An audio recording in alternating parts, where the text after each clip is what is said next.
Hey everyone, welcome back to the channel. Today we're diving into a little chat about the latest Joker sequel. And let's just say, some of us had high hopes, especially with Lady Gaga joining the cast. But honestly, once we saw the trailer, many of us thought, oh, this might not be what we wanted.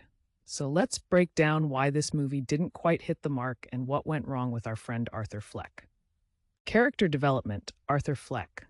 Now, if you remember the first Joker movie, Arthur Fleck was this tragic character. He transformed from a bullied nobody into a chaotic figure who became a symbol for the marginalized. Fast forward to the sequel, and it feels like Arthur hasn't progressed at all. By this point, he's got a whole army of loyal followers behind him, so what gives? One thing that left us scratching our heads was, how long was he actually in jail?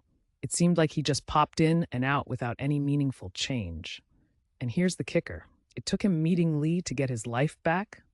Shouldn't he have had a handle on his expectations and reality by now? Watching him become totally helpless again was kind of like watching a cactus just sit there in the desert with nothing going on. It feels like the filmmakers missed so many opportunities to dig deep into his character, storyline, and plot holes. Let's talk about the plot, because wow, there were some real head-scratchers. The jump from a psychiatric facility where he's running and laughing to suddenly being in a maximum security prison felt like whiplash. Wouldn't you think he might have just played crazy a bit longer to avoid that? The flow just didn't make sense.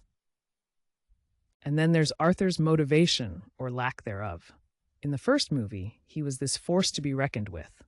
But now, it's like he went from being the leader of his chaotic world to being a sidekick for Lee. What happened to the guy who embraced chaos? It felt like a total downgrade. And don't even get me started on the courtroom scenes. That was such a prime opportunity. Arthur firing his attorney and putting on the Joker costume could have been the turning point of the film.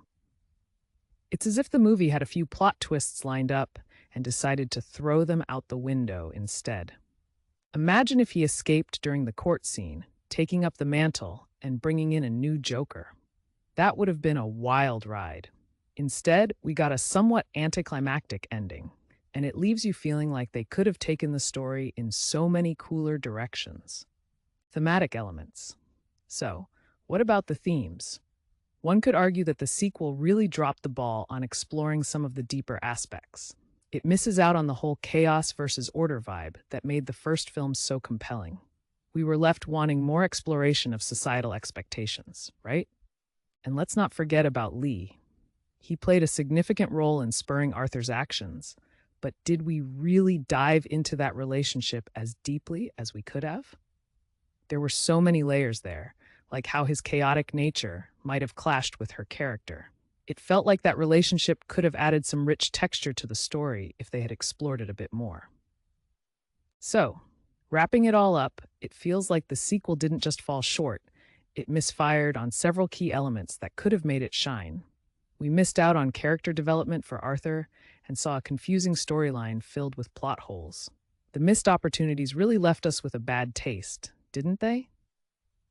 What do you all think? Were you as disappointed as I was with this sequel? Got any ideas on how it could have been executed better? Let's spark a convo in the comments. If you enjoyed this chat, don't forget to give the video a thumbs up, subscribe for more fun discussions like this, and share your thoughts down below.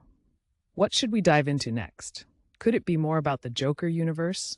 Or maybe something else entirely? Let me know. Catch you in the next video.